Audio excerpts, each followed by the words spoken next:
I mean, as I'm about to talk to you, Hillary Clinton has posted, Trump has become fully unhinged and we should talk about it. On MS Now this morning, she added, I read these posts like the majority of Americans, both shaking my head and really just feeling sick that we have a president who is such a disgrace. And this follows another barrage of slightly bonkers posts by Donald Trump, pretending to be Jesus and attacking the Pope and so on and so on. Very familiar pattern to 6 weeks now, this kind of thing, attacking NATO, attacking all the European countries, attacking conservative podcasters, pretty well looking like he's on a rampage of I guess, trying to find people to blame for what many people now think is turning into an enormous mess. What is your reading of it? Well, it certainly is a disaster. It's a disaster of two people, Benjamin Netanyahu and Donald Trump. They are both mentally unstable as individuals, and they both lead ruthless governments. Both are waging war relentlessly, brutally. Donald Trump has said things in the last few days that of a shocking nature that no president in American history has ever come close to uttering. And he's now attacked Pope Leo and posted a picture of himself as Jesus Christ. In other words, the man is mentally, this is one of the few times I agree with Hillary Clinton, I guess. The man is mentally unstable. The war is a disaster. It is going to create a global crisis. It was a war, not even to say of choice, but of whim of Netanyahu and Trump. Two people got us into this.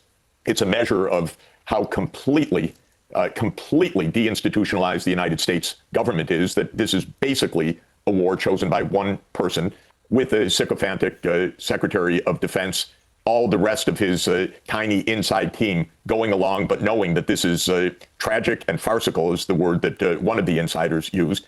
And no role whatsoever of Congress, no evidence of even a minimal interagency consultations other than to hear the objections of the intelligence agencies and the Joint Chiefs of Staff. So we're in the hands of absolute craziness. What is fascinating, actually, as we're talking, he's now deleted, very unusually, the post of him as Jesus Christ, this image which he posted earlier. He very rarely deletes anything. What is interesting to me is I urged him to delete the post in which he was raging about ending civilization, which would have involved killing all 90 million Iranians. And I also didn't like and I urged him to delete the Easter Sunday message in which he was talking in the most foul-mouthed way about it all and saying praise be to Allah. None of this is helping anything from what I can look at. Yeah, usually we have a political issue. Israel and the United States together have created a disaster in the Middle East. Israel has created a genocide. Israel and the United States together have created this war of whim in Iran that has killed thousands, but has already begun to devastate the entire world. But we also have clearly a clinical condition. We have an individual mental incapacity. The psychiatrists and psychologists that look at this call it the dark triad, meaning that the man is narcissistic, Machiavellian, in other words, completely untrustworthy in every way, and psychopathic, meaning that killing other people does not have any concern for either of these people. So these are both dark triad personalities. Many people are saying, Piers, that Trump is also showing symptoms of frontotemporal dementia as well. In other words, that this personality has always been there, but the loss of impulse control has taken over, perhaps because of dementia added to this. We have a very serious issue. There's never been a president in this incapacity. It's very dangerous, but I just want to emphasize, on top of this is a collapse of our governmental processes. There are no consultations with Congress. Congress, for all intents and purposes, doesn't exist. The National Security Council, for all intents and purposes, does not exist. The intelligence agencies, for all intents and purposes, do not exist. They advised against this. So we have a one-man rule, and the one man happens to be crazy. I mean, there will be some who listen to you, Professor Sachs, and that you listen to your damning critique of Trump and Netanyahu, I call them psychopathic and delusional, as you did in an interview at the weekend. But then you went on to say that only Vladimir Putin, Narendra Modi and Xi Jinping can stop Trump and Israel with their policies at the moment. And they'll say, well, hang on, you talk about delusional, psychopathic and wanting to kill everyone. What about Vladimir Putin? Isn't that exactly the way that he's portrayed himself in recent years? No, I think the situation is completely different. I'm talking of a psychological assessment of Trump. One can discuss, as we have done at length, and I'm delighted that we've done so, how we got into this open conflict with Russia after all of the possibilities of peace. That is a historical process that lasted more than 30 years, starting with the U.S. cheating on the clearest possible commitment that it made about not expanding the U.S. military, much less to Russia's border. But that's a historical and political issue, and it's a major political issue. Here, I'm talking about a psychological issue.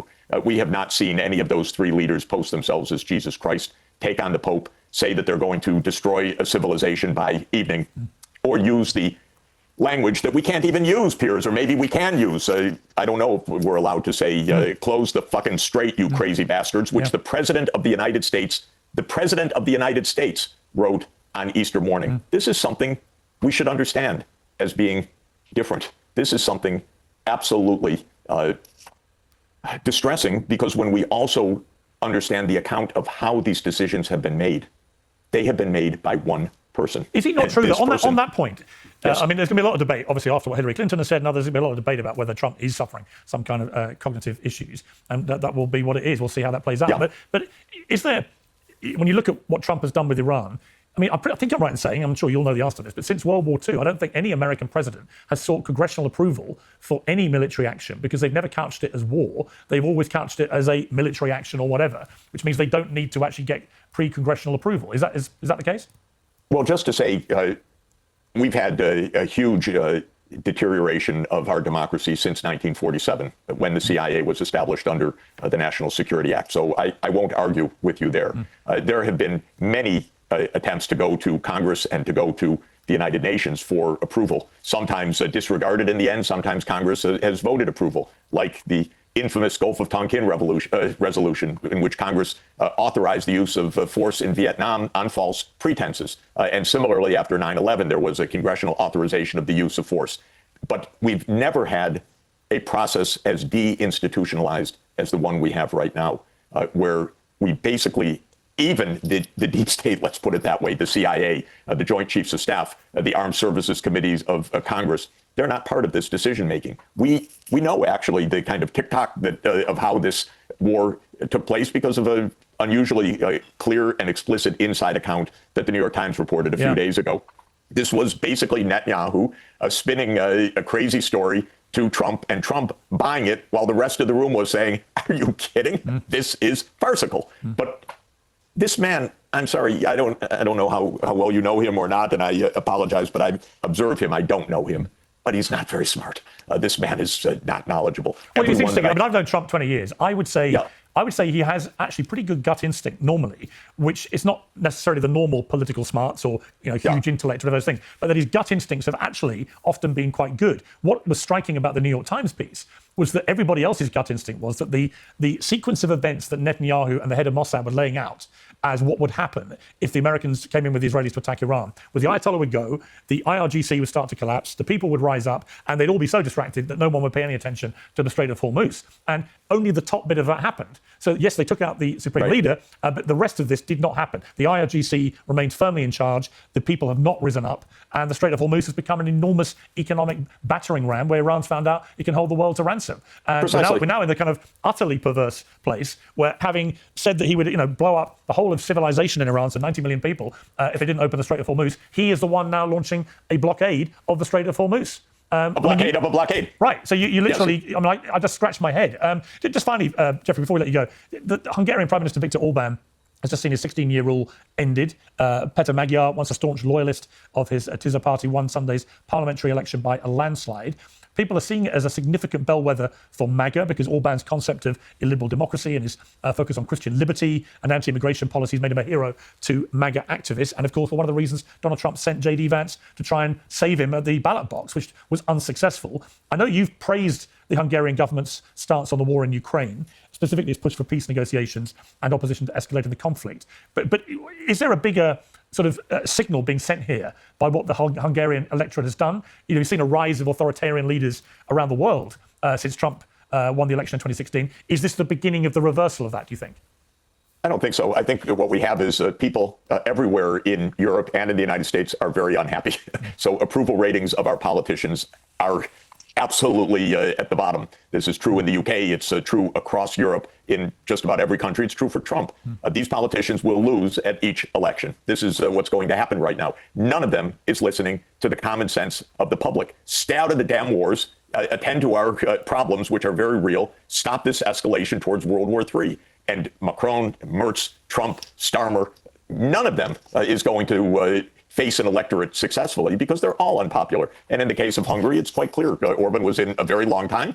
People are unhappy with their economic circumstances. They voted him out. So at least this is what democracy does. It gives you that moment. It doesn't give you much say in between, but it gives you that moment to vote people out. And Trump is going to face this in November. He knows it. It's the end of the Republican control of Congress. And the last 2 years of the Trump administration are going to tie this man up in knots because he's going to be impeached almost immediately, I would presume, by a Democratic majority in Congress, and because he has abused the political system and wrecked living standards in the United States. So this is going to come up for a lot of politicians. I don't think it proves anything about clarity of any trends. There is no clarity in our part of the world, as you know.